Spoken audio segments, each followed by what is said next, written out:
Dans cette petite démonstration, ce qu'on va regarder, c'est comment afficher par exemple la liste des jeux, mais que le rating de ce jeu-là est de 8 ou plus.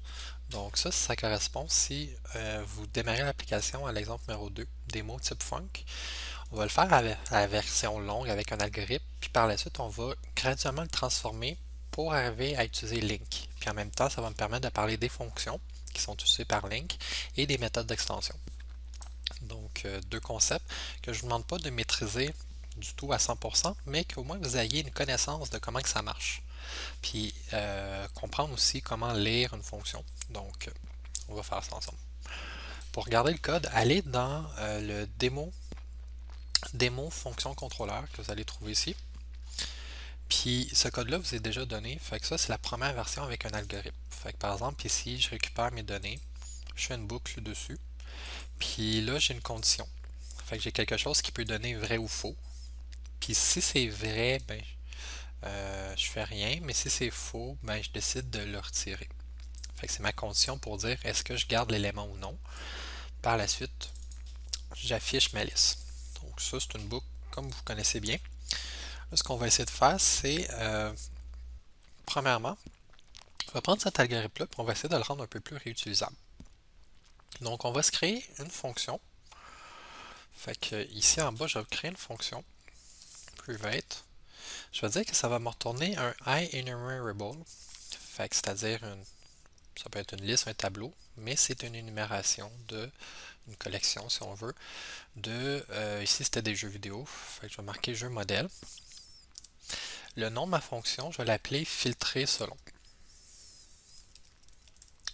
Je veux dire que lui, il va recevoir une liste de jeux, fait qu'une énumération de jeux. Puis il va également recevoir une fonction, quelque chose qui va servir à dire si oui ou non je le garde. Okay. Fait que, mais avant d'aller là, je vais commencer juste à récupérer ça ici comme ça. Je vais l'appeler données origine. Puis le deuxième paramètre, je vous ai dit la fonction, on va garder ça pour après. Je vais arrêter ça. Et c'est pourquoi il chiale. Ah, ok, tous les chemins ne retournent pas quelque chose. Fait que là, ici, je pourrais facilement copier ça. Je le copie, je le colle, je le mets ici. Ok. La liste de jeux, ce serait plutôt mon paramètre ici, données origine. Je le mettrai là.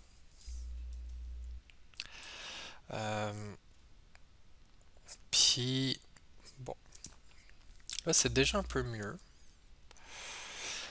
Là, ici, dans ce cas-là, je pourrais enlever tout ça. Puis juste dire, ok, ben, je vais aller appeler filtrer selon. Je passe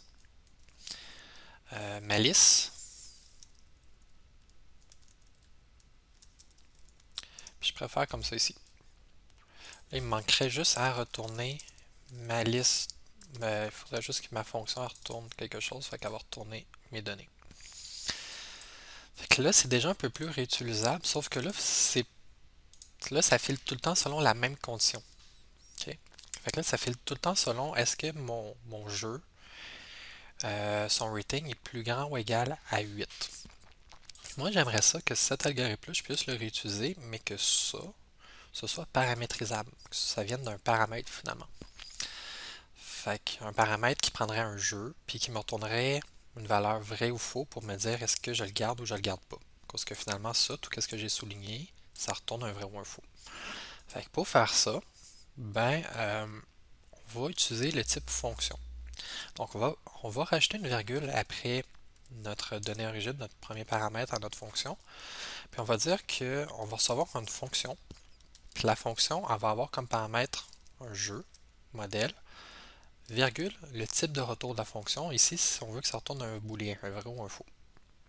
Comme ceci. Je mets le plus grand. Par la suite, je vais marquer ma condition. C'est comme ça, je vais l'appeler mon paramètre. Fait que maintenant, filtrer selon, il faut que je passe deux informations. Il faut que je passe ma liste, mais aussi maintenant, il faut que je passe ma condition. Puis la syntaxe pour une fonction, c'est que tu peux avoir plusieurs paramètres dans une fonction, une méthode. Là. Fait que tous tes paramètres vont apparaître au début, puis virgule, le type de retour à la fin.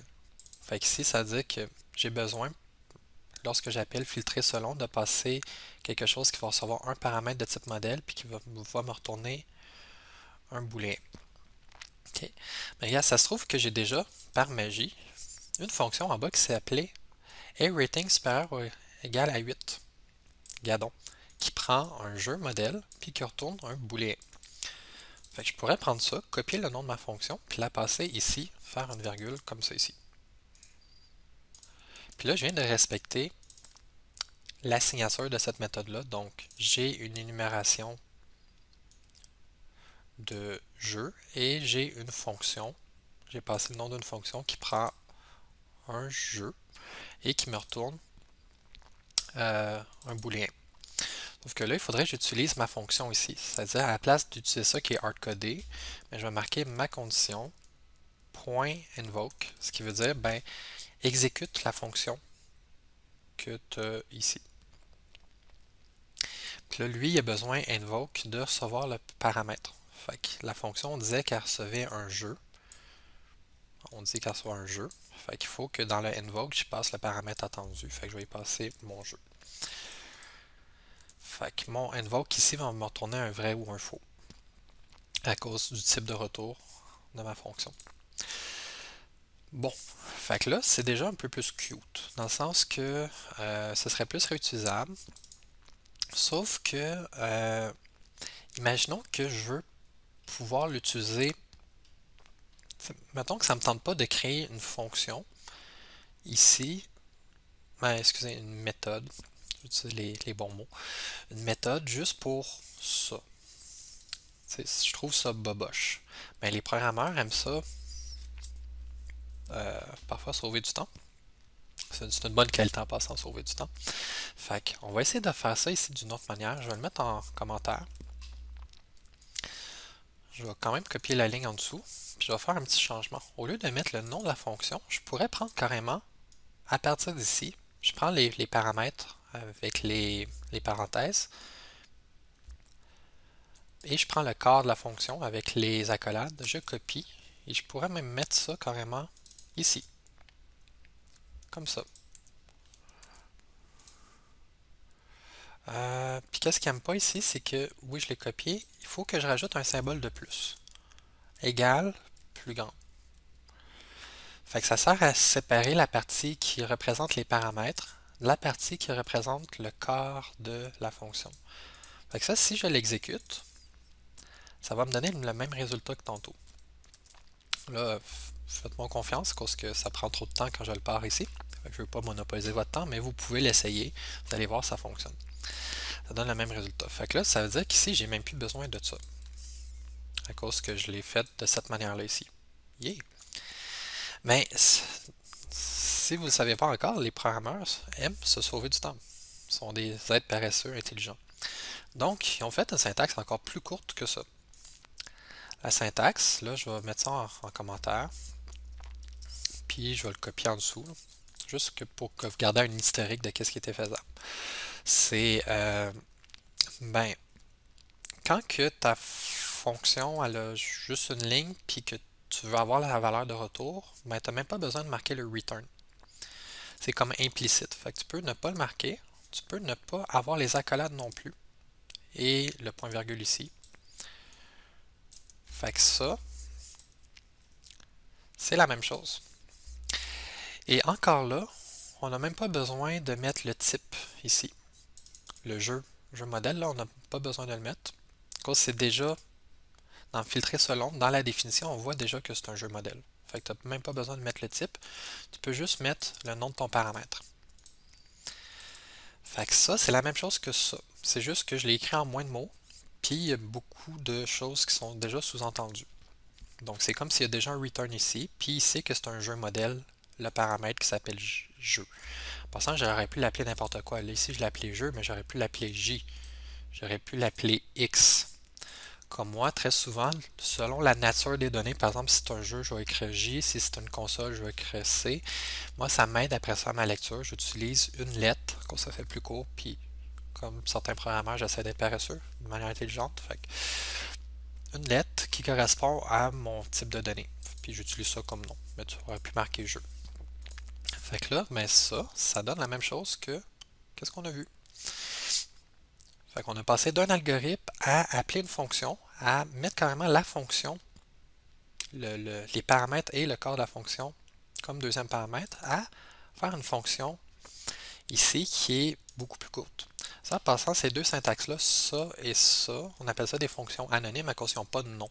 Contrairement à ici, il y a un nom qui s'appelle aRating supérieur ou égal à 8. Ça, c'est des fonctions sans nom, fait que des fonctions anonymes. Bon, juste pour voir, là, je vais le lancer puis je veux m'assurer que tout marche bien.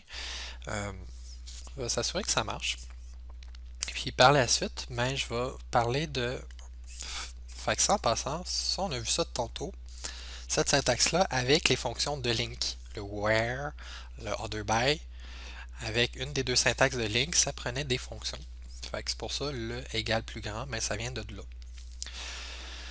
Donc, on va juste vérifier que ça marche encore, mais je suis quand même assez confiant. J'ai confiance en moi. Donc, je clique ici. Tadam! Ça marche encore. J'ai pas de chiffre en bas de 8. Donc là, c'est le fun à cause que qu'est-ce qui est pratique ici, je peux facilement aller modifier ma condition pour aller mettre quelque chose d'autre. Fait que je pourrais mettre, ok, je veux que ce soit plus grand que 7. Il faut qu'il y ait tel nom dans le jeu.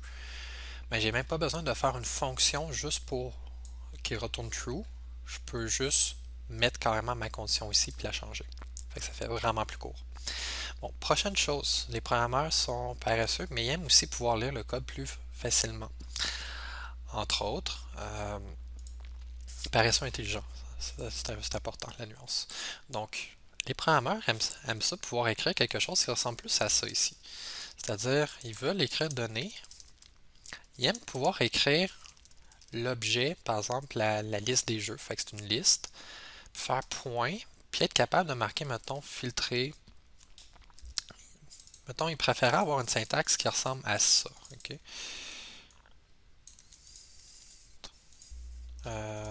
Attendez, j'écris vraiment mal. Attends, il y a un point ici, une virgule ici, comme ça. Ouais. Ok, là, ça compile pas. Mais cette syntaxe-là est plus claire que ça, disons. Puis dans Link, entre autres, c'est ça un peu qui se passe. Qu'est-ce qui arrive dans Link? Ben Link, je vous ai dit, ça fonctionne seulement si tu fais using, si tu mets using de system link en haut. Pour que ça marche, puis tu as accès au where, au order by, etc. Toutes les différents opérateurs. Ben, ce que ça arrive, c'est que si tu ne le mets pas, tu ne seras pas capable d'utiliser le where, etc. Tu vas avoir des trucs comme ça ici qui vont apparaître en rouge. Parce que les fonctions n'existent pas par défaut sur les listes, sur les tableaux. Donc, c'est des fonctions qui sont rajoutées par la suite, puis que ça n'existait pas de base. Fait que ça, c'est le concept de méthode d'extension. Comme ici, par exemple, sur mes listes, je pourrais rajouter une fonction qui sert à faire le filtrer selon. La problématique, c'est que la classe list, c'est pas moi qui l'ai codé. C'est pas toi qui l'as codé. Puis il n'est pas dans mon projet la classe list. C'est une classe de .NET. C'est un DLL que je peux pas aller changer le code. Fait que si je veux rajouter une fonction dessus, ben, il existe un mécanisme qui s'appelle les méthodes d'extension, qui permet d'aller rajouter des fonctions, même des propriétés sur une classe que tu ne possèdes pas le code. Exemple, ça ici, ça va marcher si vous faites ici afficher les corrections éventuelles, tu rajoutes le using exemplink.extension. Ça, c'est une méthode d'extension que c'est moi-même qui ai créée. Okay? Puis là, tu vois, là, il ne chiale plus. Si vous allez dans le code, vous allez dans extension, tu vas voir mes méthodes d'extension. Là, je ne veux même pas rentrer vraiment dans la syntaxe de tout ça. Là, je peux l'aborder très légèrement, mais c'est une syntaxe qui permet de dire, ok, ben, je vais rajouter sur tout ce qui est des énumérables, une fonction qui va s'appeler filtrer selon. Ça va prendre en paramètre une seule chose que ça va être cette fonction-là ici.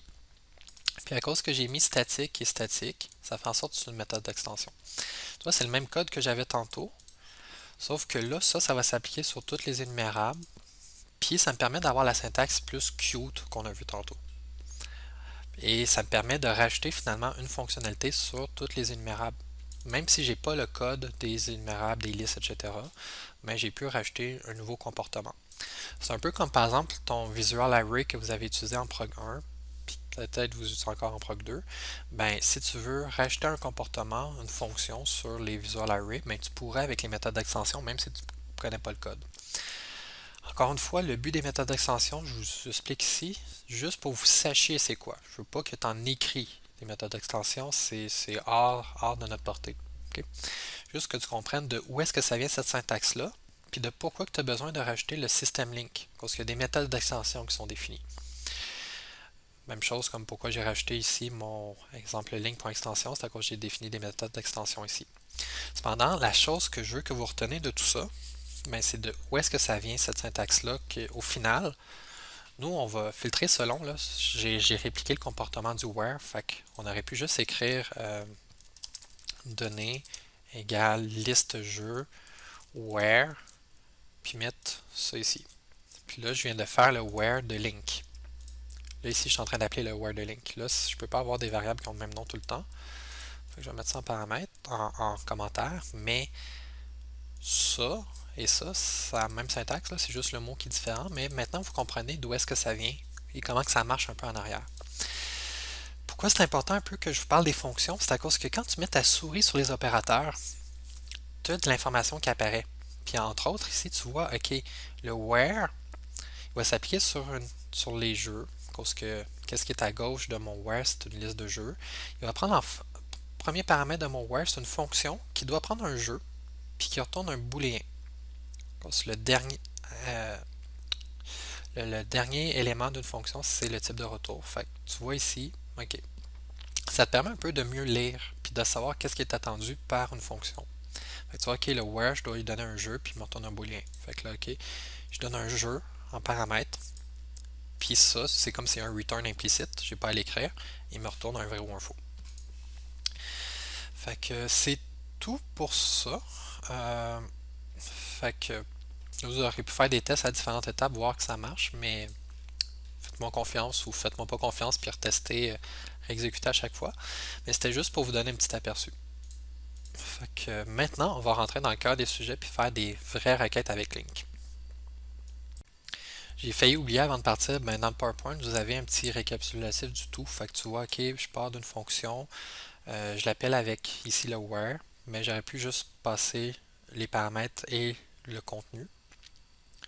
Fait que le corps de la fonction, ou j'aurais pu faire comme ça ici, puis passer juste la syntaxe encore plus courte, puis la syntaxe qui est habituellement utilisée, que tu mets pas le return, etc. Puis qu'est-ce qui est important pour moi, c'est que vous sachiez un peu c'est quoi le func, puis que tu sois capable de lire un peu ça, puis comprendre, ok, qu'est-ce que ça a besoin. Autre chose, PowerPoint suivant, merci. Méthode d'extension. Donc link, c'est simplement des méthodes d'extension qu'on utilise. Mais pour les utiliser, il faut qu'on mette le using en haut. Puis quand tu es en train de taper ton code dans Visual Studio, les méthodes d'extension apparaissent avec parenthèse extension pour te dire ah ça c'est pas du code qui existe normalement, mais à cause que tu as fait un using de tel espace de nom, ben ça s'est rajouté. Puis maintenant tu as accès à cette fonction-là sur ta liste, etc. Donc c'est tout pour ça.